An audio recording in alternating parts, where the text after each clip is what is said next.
Bismillahirrahmanirrahim. Dear students, today we will discuss about SN1 reactions. In last lecture, we have discussed about SN2 reactions. Now we will discuss about SN1 reactions. SN1 reactions. Unimolecular nucleophilic substitution reactions. इनको हम बोलते हैं unimolecular nucleophilic substitution reactions. अच्छा, इसकी definition क्या है? ऐसा nucleophilic substitution reaction जो दो स्टेप में कंप्लीट हो उसको न्यूक्लियोफिलिक यूनिमोलिकुलर सब्स्टिट्यूशन रिएक्शन कहते हैं। So those nucleophilic substitution reactions, those nucleophilic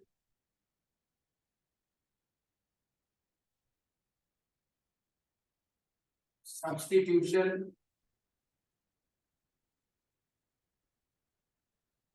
reactions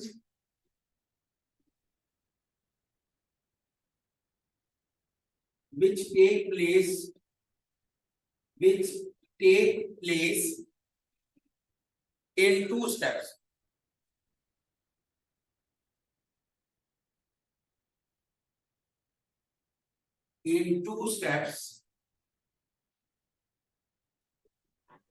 Are called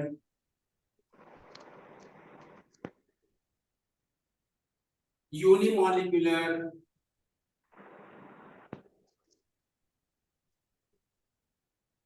nucleophilic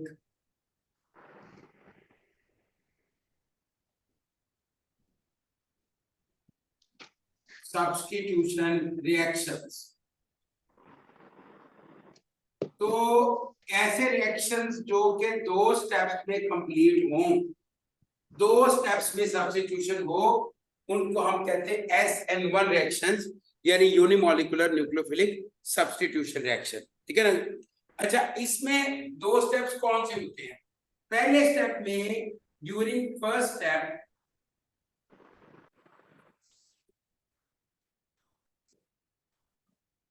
ionisation of substrate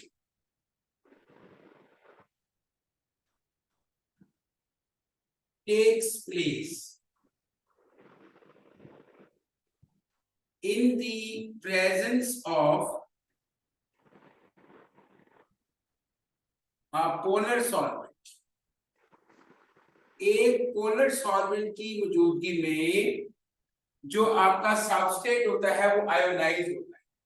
SN1 में सबसे पहले आपका जो सबस्ट्रेट है, सबस्ट्रेट का मॉलिक्यूल मतलब जिसके ऊपर अटैक होगा, जिसके ऊपर न्यूक्लियोफाइल अटैक करेगा, तो सबस्ट्रेट पहले स्टेप में क्या होगा? आयनाइज होगा। ठीक है जी। दूसरे स्टेप में अटैक होगा, जारी बात है। During second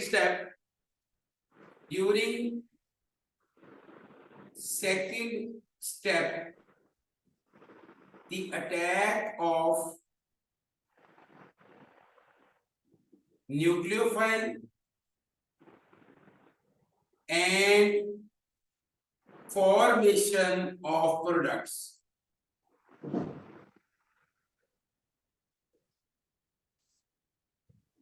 takes place। ठीक है?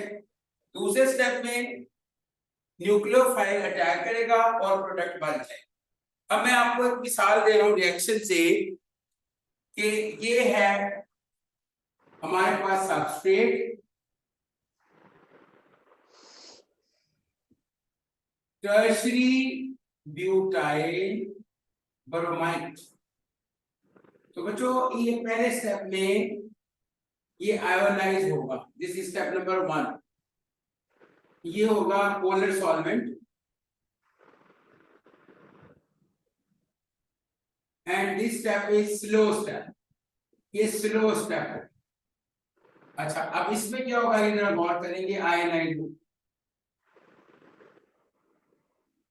दो आयंस बन गए, एक टर्शरी ब्यूटाइल आयन और एक ब्रोमाइड।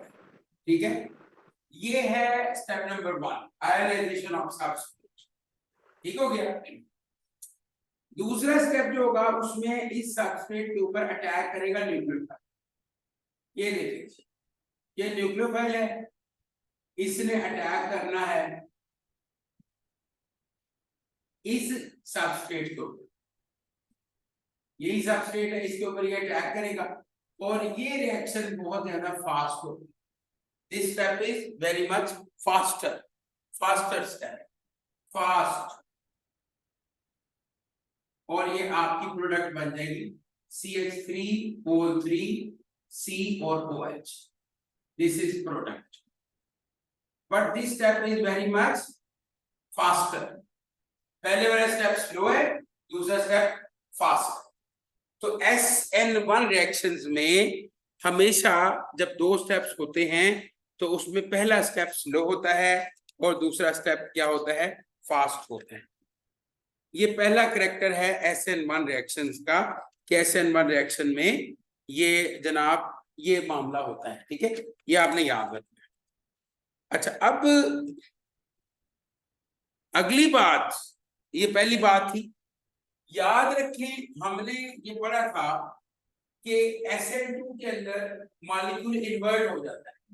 तो लेकिन यहां पे याद रखना आपने कि इन SN1 reactions, racemic mixture of product is formed। इसमें जो प्रोडक्ट होती है ना उसका रेसिमिक मिक्सचर बनता है, यानी 50% एक्स्ट्रो 50% लीगो। उसकी वजह क्या है, जरा गौर करें, मैं डायग्राम से समझा दूंगा। ये है कार्बोकेटाइन जिस पे अटैक करना है किसने, न्यूक्लियोफाइल। अब ये वाला जो कार्बन का ऑर्बिटल है, अब यह जरा गौर करें, ये न्यूक्लियोफाइल है और न्यूक्लियोफाइल का मॉलिक्यूल इधर भी एटम है उसके, तो ये चांसेस है कि 50% के ये यहां से अटैक कर ले या यहां से अटैक कर ले। तो अगर ये दोनों तरह से अटैक करेगा तो दो तरह की प्रोडक्ट बनेगी। एक प्रोडक्ट वो होगी जिसमें OH जो है वो इस साइड पे चला गया, और एक प्रोडक्ट वो होगी जिसमें OH ऑपोजिट साइड पे चला गया।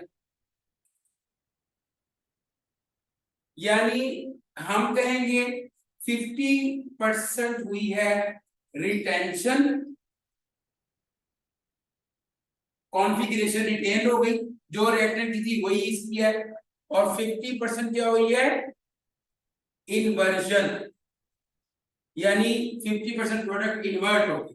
तो इसका मतलब है जब भी SN1 रिएक्शन होता है आपके पास 50% डेक्स्ट्रो और 50% लीवो प्रोडक्ट बनती है, और जब 50% डेक्स्ट्रो और 50% लीवो प्रोडक्ट बने तो उसको क्या कहते हैं, रेसिमिक मिक्सचर।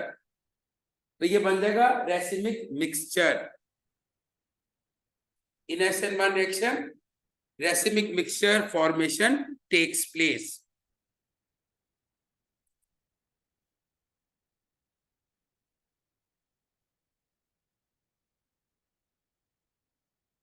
ये नोट कर लें।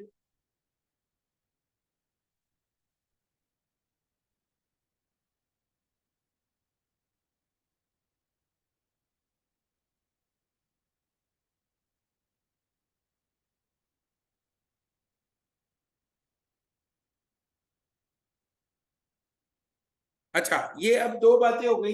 एक तो हमने इसकी ये डेफिनेशन पढ़ ली कि जनाब जो SN रिएक्शन होता है वो हमेशा दो स्टेप में कंप्लीट होता है, और दो स्टेप में, पहले स्टेप में क्या होता है और दूसरे स्टेप में क्या होता है। और उसके बाद हमने ये वाली चीज पढ़ ली जो बहुत इंपॉर्टेंट है कि SN1 रिएक्शन जो होते हैं उनमें हमेशा रेसिमिक मिक्सचर बनता है, यानी 50% इन्वर्जन और 50% retention of configuration takes place, 50% dextro 50% leave. अब तीसरी बात आपने याद रखनी है कि इसका रेट किस पे डिपेंड करता है। तो ये याद रखें, जब कोई मल्टी स्टेप रिएक्शन होता है तो उसमें जो स्लो स्टेप होता है रेट उस पे डिपेंड करता है। तो ये पहला स्टेप स्लो है, रेट इस पे डिपेंड करेगा, दूसरे स्टेप पे रेट डिपेंड नहीं करेगा। और जो मॉलिक्यूल पहले स्टेप में है उसी की कंसंट्रेशन रेट को डिटरमिन करेगी।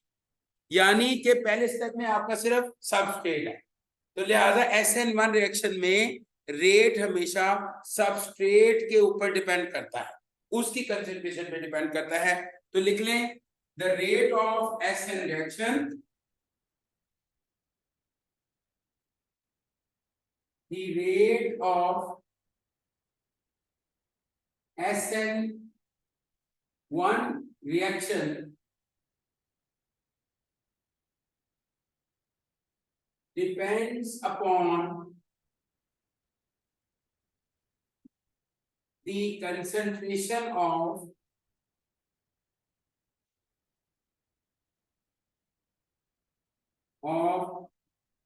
substrate only।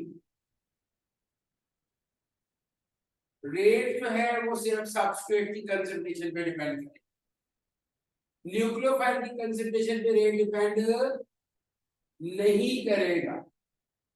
क्या आपने याद रखना, यानी अगर मैं इसका रेट लिखूं तो इस रिएक्शन का जो रेट होगा वो डायरेक्टली प्रोपोर्शनल होगा कंसंट्रेशन ऑफ सबस्ट्रेट के। सबस्ट्रेट ये रिएक्शन जो मैंने दिया है उसी का मैं बना रहा हूं, ये हमारा सबस्ट्रेट है। अब अगर आप प्रोपोर्शनैलिटी का साइन खत्म करेंगे तो K आ जाएगा और ये आ जाएगा आपकी इक्वेशन। तो बच्चों अब इसका ऑर्डर क्या बनेगा, ऑर्डर इसकी पावर 1 है, तो ऑर्डर क्या बनेगा 1। इसका मतलब है कि SN1 रिएक्शन जो होते हैं उनका ऑर्डर भी हमेशा 1 होता है और उनकी मॉलिक्यूलैरिटी भी हमेशा 1 होती है। ऑर्डर इज 1, मॉलिक्यूलैरिटी इज 1, ये नोट कर। इसका ऑर्डर भी 1 है और मॉलिक्यूलैरिटी जो है that is also equal to 1। तो इनका ऑर्डर भी 1 है, मॉलिक्यूलैरिटी भी 1 है। तो हमेशा SN1 रिएक्शन की ऑर्डर और मॉलिक्यूलैरिटी 1 होती है। आखिरी पॉइंट वो ये है कि tertiary alkyl halides give SN1 reactions preferably, ठीक है जी, प्रेफरेबली, ठीक है जी। तो ये चीज याद रखें कि यहां सिंपली बस ये लिख दें कि tertiary alkyl halides give SN1 reactions in most of cases, ज्यादातर केसेस में जो टर्शियरी अल्काइल होते हैं वो ही SN1 रिएक्शन देते हैं। प्राइमरी जो थे वो देते थे SN2 और टर्शियरी जो है वो देते हैं SN1, ठीक है। तो ये अब हमें समझ में आ गई कि SN2 और SN1 में क्या फर्क है। वो सेकंड ऑर्डर है, उसकी मॉलिक्यूलरिटी भी सेकंड है, इसका ऑर्डर फर्स्ट है, इसकी मॉलिक्यूलरिटी भी फर्स्ट है। वो प्राइमरी अल्काइलाइड्स दे रहे हैं, ये टर्शियरी अल्काइलाइड्स दे रहे हैं, ठीक है ना। ये फिर इसके बाद ये 2 स्टेप है, वो 1 स्टेप में हो रहा है, ठीक है। उसमें रेट दोनों के ऊपर डिपेंड कर रहा है, इसमें रेट एक ही कंसंट्रेशन पे डिपेंड कर रहा है। So there are so many differences, you can easily differentiate, ठीक है। इसको जरा नोट कर लें 2-4 मिनट, फिर आगे चलते हैं।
ले जी, क्लियर, आगे चले।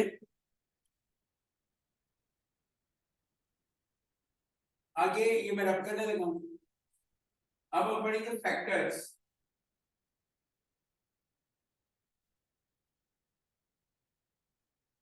Reflecting the rate of SN2 reactions.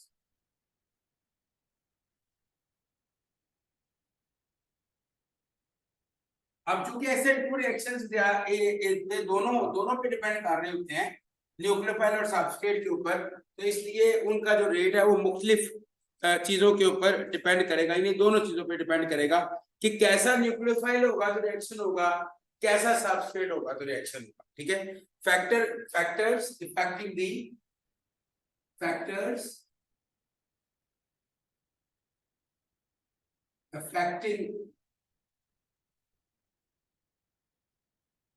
the rate of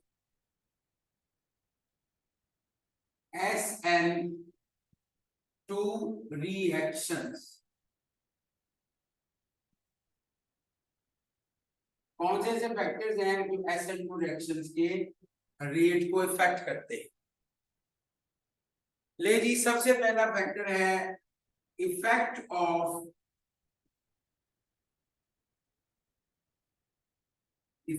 of structure of substrate.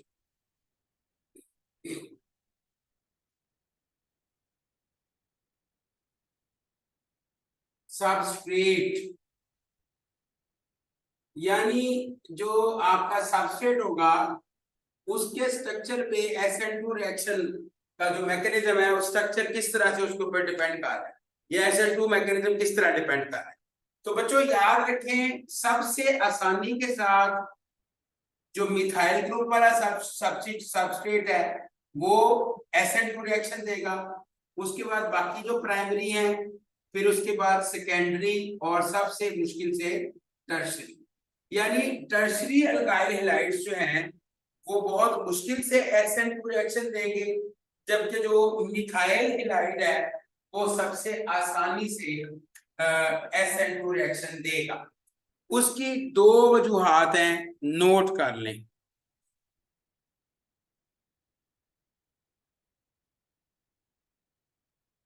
पहली वजह यह है कि अगर आपका एक अल्काइल हैलाइड है, उसमें जैसे ये है कार्बन और इसके साथ 3 हाइड्रोजन लगे। अब हाइड्रोजन तो छोटा सा एटम है, लेकिन उसकी जगह पे अगर मैं कोई बड़ा अल्काइल ग्रुप लगा दूं, फिर एक और लगा दूं, फिर एक और लगा दूं, तो मॉलिक्यूल हो जाएगा बल्कि। अब वो जितना बल्कि होता जाएगा, न्यूक्लियोफाइल के लिए अटैक करना उतना मुश्किल होता जाएगा। तो ये पहला फैक्टर है, नोट कर। The reason behind that is steric effect. The reason behind that is steric effect. The reason behind that is steric effect. When hydrogen of methyl group is replaced by bulky groups, when hydrogen of methyl is replaced by bulky groups, then it will become difficult for nucleophile. So it will become difficult for nucleophile to attack. It will become difficult for nucleophile to attack and to push bulky groups away. And to push bulky groups away. यानी इसका मतलब है भाई कि जितना ज्यादा bulky substrate होगा, nucleophile के लिए उतना ज्यादा अटैक करना मुश्किल होगा, क्योंकि वो बल्कि ग्रुप्स को पुश करना उसके लिए मुश्किल है। इसलिए प्राइमरी अल्काइल हैलाइड्स आसानी से SN2 रिएक्शन दे देते हैं, सेकेंडरी और टर्शरी नहीं देते या मुश्किल से देते हैं। एक दूसरी वजह भी है। दूसरी वजह यह है कि मैंने आपको कल पढ़ाया था कि जब SN2 रिएक्शन होता है तो एक ट्रांजिशन स्टेट भी बनती है। अच्छा, अगर आपका जो सबस्ट्रेट है वो बल्कि है तो ट्रांजिशन स्टेट भी बहुत ज्यादा बल्कि होगी, और वो जो ट्रांजिशन स्टेट बनेगी वो फेवर नहीं करेगी प्रोडक्ट, बल्कि वो रिवर्स हो जाएगी दोबारा रिएक्टेंट की तरफ। इसलिए भी बल्कि एटम्स या बल्कि जो सेकेंडरी और टर्शियल काइलाइट होते हैं वो आसानी से SN2 रिएक्शंस नहीं देते, ये नोट कर लें। सेकेंडली लिखे, secondly if the substituents are bulky,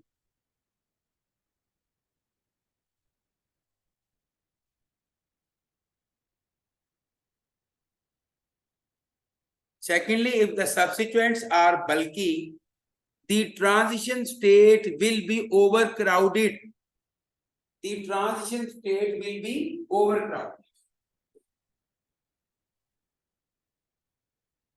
and approach of attacking nucleophile becomes difficult. The transition state will be overcrowded and approach of attacking nucleophile will become difficult. और attacking nucleophile की approach जो है वो difficult होता है, attacking nucleophile attack नहीं कर सकेगा, ठीक है। और जब वो अटैक नहीं करेगा तो प्रोडक्ट कैसे बनेगी, प्रोडक्ट तो नहीं बनेगी ना, ठीक है।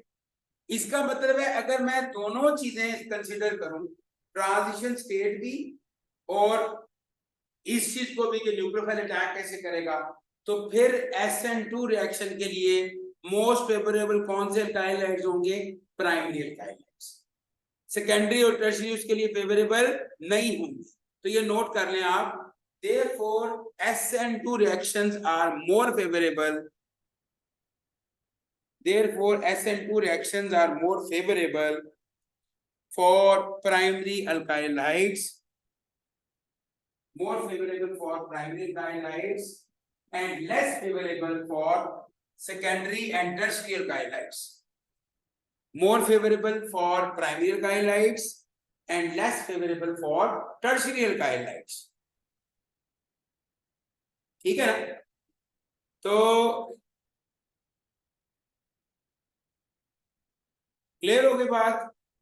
इसका मतलब है इसीलिए हमने कहा था कि प्राइमरी अल्काइल हाइड्स आसानी से SN2 रिएक्शन देते हैं, जबकि टर्शियरी अल्काइल हाइड्स नहीं देते SN2 रिएक्शन, और सेकेंडरी कभी SN2 देते हैं कभी SN1 देते हैं।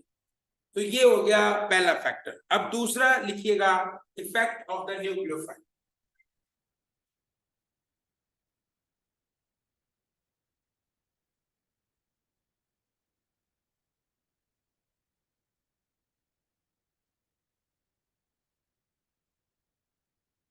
Effect of nucleophile, effect of nucleophile. Nucleophile किस तरह से इफेक्ट करेगा जी, इसके बारे में भी 2-3 पॉइंट्स हमने लिखने हैं क्योंकि बड़े इंपॉर्टेंट है, ठीक है ना जी।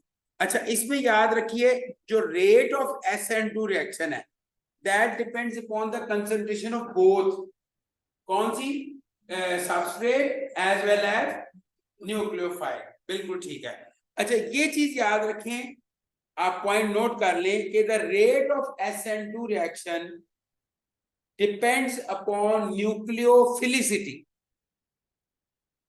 nucleophilicity, rate of SN2 reaction, rate of SN2 reactions depends upon nucleophilicity। Nucleophilicity का मतलब है न्यूक्लियस के साथ उसकी मोहब्बत, उसका प्यार, न्यूक्लियोफाइल कितना स्ट्रॉन्गर है, इस चीज पे डिपेंड करेगा। अब हमारे पास कुछ क्राइटेरिया है जिससे हमें पता चलेगा कि कौन सा न्यूक्लियोफाइल स्ट्रॉन्ग होता है और कौन सा वीक होता है। ये बात हमें पता चल गई कि अगर स्ट्रॉन्ग न्यूक्लियोफाइल होगा तो SN2 रिएक्शन होगा, और अगर वीक न्यूक्लियोफाइल होगा तो SN2 रिएक्शन फेवरेबल नहीं है। तो इसमें आपने 3 पॉइंट्स याद रखने हैं। पहला पॉइंट नोट कर लें कि कौन सा न्यूक्लियोफाइल स्ट्रॉन्ग होता है। इसमें नोट कर लें कि a negatively charged nucleophile is stronger, a negatively charged nucleophile is stronger than its conjugate acid, A negatively charged nucleophile is stronger than its conjugate acid. जैसे कि ये देखें OH negative is stronger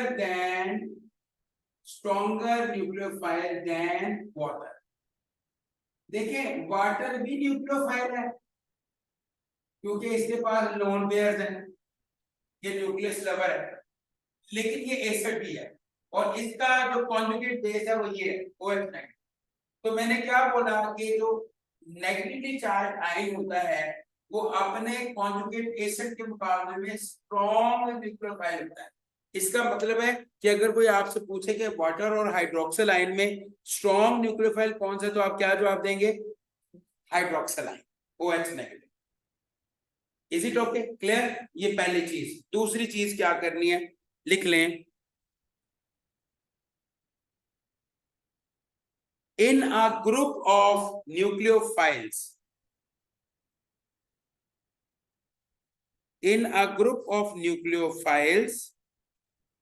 in which nucleophile atom is same, in a group of nucleophiles in which nucleophile atom is same, अगर nucleophile atom same हो, मुख्तलिफ तरह के nucleophile हैं और उनका जो न्यूक्लियोफाइल एटम है वो सेम हो, तो फिर स्ट्रॉन्गर न्यूक्लियोफाइल कौन सा होगा वो मैं लिखवाने लगा आपको। Nucleophilicity is parallel to basicity. दोबारा सुन लें, in a group of nucleophiles in which nucleophile atom is same, nucleophilicity is parallel to basicity.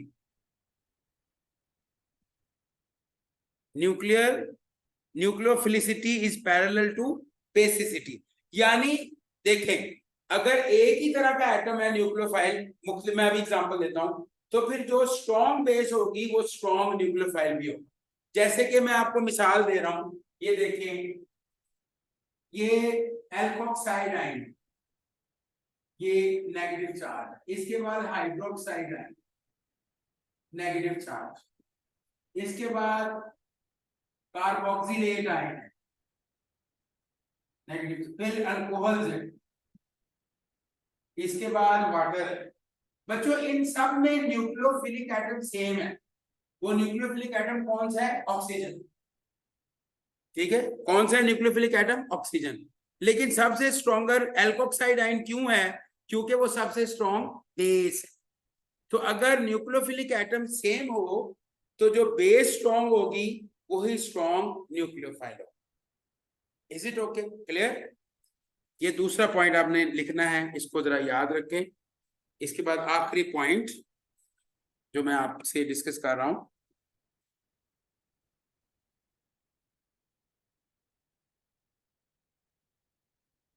अच्छा कितनी देर? 10 मिनट, 10 मिनट ना, ठीक है। अच्छा अब ये देखें, एक आखिरी चीज, अगर हमारे पास series of nucleophile of the same family, एक ही फैमिली के 4 न्यूक्लियोफाइल हैं, तो स्ट्रॉन्गर न्यूक्लियोफाइल वो होगा जिसका एटॉमिक नंबर ज्यादा हो।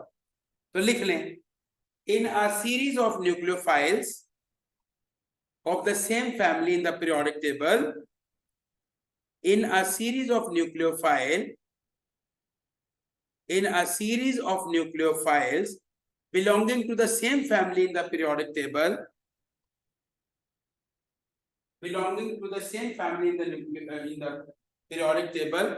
the nucleophilicity increases by increasing atomic number. The nucleophilicity increases by increasing atomic number. जिसका एटॉमिक नंबर ज्यादा होगा वो न्यूक्लियोफाइल भी ज्यादा स्ट्रॉन्गर होगा। मैं आपको एक मिसाल दे रहा हूं, देखें, आयोडाइड, ब्रोमाइड, क्लोराइड और फ्लोराइड, ये सारे एक ही ग्रुप से ताल्लुक रखते हैं ना। तो आयोडाइड सबसे स्ट्रॉन्गेस्ट न्यूक्लियोफाइल होगा, उससे वीक ब्रोमाइड, उससे वीक क्लोराइड, उससे वीक फ्लोराइड। क्योंकि हमने ये पढ़ा कि अगर एक ही फैमिली के न्यूक्लियोफाइल हो तो जिसका एटॉमिक नंबर ज्यादा होगा वो स्ट्रॉन्गर न्यूक्लियोफाइल होगा, और जो स्ट्रॉन्गर न्यूक्लियोफाइल होगा वो SN2 रिएक्शन को फॉलो करेगा। Is it okay, clear? एक और एग्जांपल ले लें, ये मेरे पास दो न्यूक्लियोफाइल्स हैं, एक RO नेगेटिव और एक RS negative. Which one is stronger nucleophile? Tell me.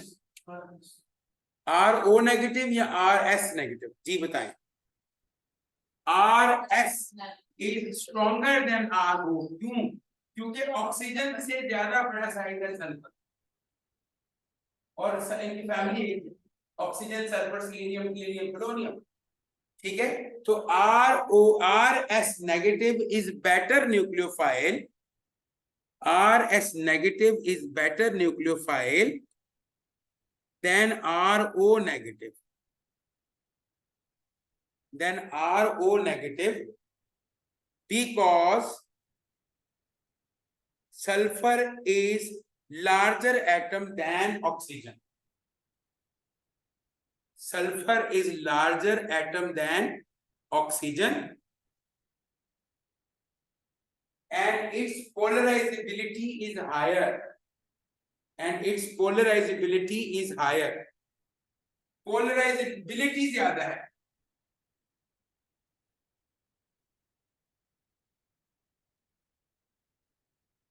यानी पोल्स बनाने की सलाहियत ज्यादा है। जितना साइज बड़ा होगा उतनी पोलराइजेबिलिटी भी ज्यादा होगी। समझ आ गई बात? तो ये है बच्चों फैक्टर्स जिनके ऊपर डिपेंड करता है। इसका मतलब है कि अब जो SN1 रिएक्शन होता है ना, वो तो इस चीज पे डिपेंड करता ही नहीं कि न्यूक्लियोफाइल की नेचर क्या है, क्योंकि SN1 रिएक्शन में न्यूक्लियोफाइल का कोई रोल नहीं है। वो सिर्फ सबस्ट्रेट की नेचर पे डिपेंड करता है कि टर्शरी होगा तो SN1 रिएक्शन होगा, क्योंकि उसमें दो स्टेप्स हैं। तो पहले टर्शरी होगा तो वो आयनाइज होगा, अगर प्राइमरी होगा तो वो आयनाइज नहीं होगा, पहले वो आयनाइज होगा फिर न्यूक्लियोफाइल अटैक करेगा। तो that's it. So this is about SN1 SN2 reaction in detail, हमने ये डिस्कस कर लिए। अब हमारा ये आज इतना ही है, कल ये हम चैप्टर क्लोज कर देंगे। E1 E2 और SN और E रिएक्शंस में कंपटीशन पड़ेगा। इंशाल्लाह कोशिश हमारी होगी कल हम इसको वाइंड अप कर, ठीक है? ये हमारा चैप्टर वाइंड अप हो जाएगा, साथ में ग्रिग्नॉर्ड रीजन हमने पढ़ लिया। तो आपका जो हफ्ते वाले दिन टेस्ट होगा उसमें ये पूरा चैप्टर आएगा प्लस ग्रिग्नॉर्ड रीजन्स के रिएक्शंस आए, ठीक है? और पीछे से भी कुछ रह गया हुआ है, कोई दो टॉपिक्स रह गए हैं, वो भी इंशाल्लाह मैं दूंगा। जी मारिया, आपको क्वेश्चन करना चाह रही है तो प्लीज क्वेश्चन करें।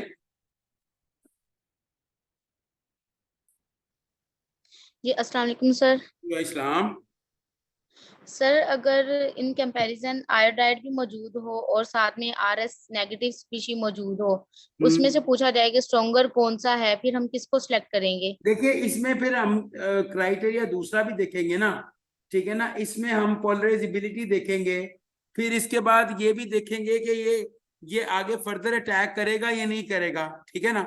तो इसमें फिर एक फैक्टर देखें, जब आप दो डिफरेंट फैमिलीज के मेंबर ले लेते हैं ना, तो फिर फैक्टर भी एक से ज्यादा बढ़ जाते हैं, ठीक है ना? वैसे आयोडाइड इज स्ट्रॉन्गर, ठीक है ना? ये आयोडाइड स्ट्रॉन्गर न्यूक्लियोफाइल है, लेकिन वो फिर अगेन यहाँ पे जितना भी कंपैरिजन है वो सेम फैमिली या सेम एटम के हवाले से। लेकिन अगर आप डिफरेंट लेंगे तो फिर उसमें साइज आ जाएगा, जिसका साइज जितना बड़ा होगा वो उतना स्ट्रॉन्गर न्यूक्लियोफाइल होगा, ये जनरल रूल है।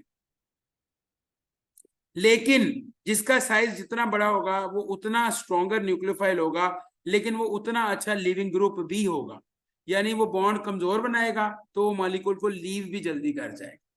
ये भी आपने बात याद रखनी। Is it okay?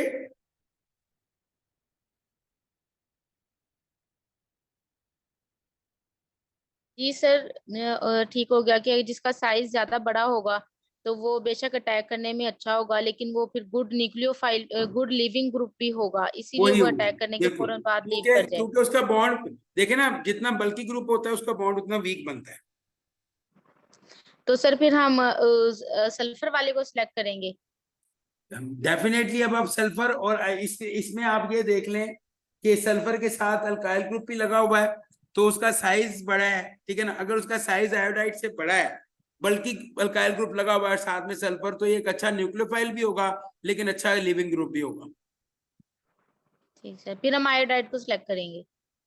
मैं वही, देखिए मेरी बात सुनिए, आप कंपैरिजन करवा रही हैं दो डिफरेंट फैमिलीज के न्यूक्लियोफाइल्स को। मैं ये जी सर। कंपैरिजन हम जितना भी करते हैं ना, वो एक ही फैमिली के न्यूक्लियोफाइल को करते हैं। लेकिन अगर आप डिफरेंट फैमिलीज के न्यूक्लियोफाइल को कंपैरिजन कर रहे हो, तो फिर जो साइज होता है ना, उसके ऊपर डिपेंड करता है, जिसका साइज बड़ा होगा। अब अगर आयोडाइड का साइज बड़ा है, ये इसका साइज पिकोमीटर में चेक करना पड़ेगा, और आर एस नेगेटिव, आर, अब आर कौन सा है ये इसके ऊपर भी डिपेंड करेगा। आर मिथाइल भी ओके हो सर। सकता है, इथाइल भी हो सकता है, प्रोपाइल भी हो सकता है। तो फिर इसके ऊपर डिपेंड करेगा, जिसका साइज बड़ा होगा वो स्ट्रॉन्गर न्यूक्लियोफाइल होगा। ठीक सर। ठीक है, थैंक यू। ठीक, थैंक यू। ओके जी, ठीक है बच्चों, आपको कोई क्वेश्चन है फिर?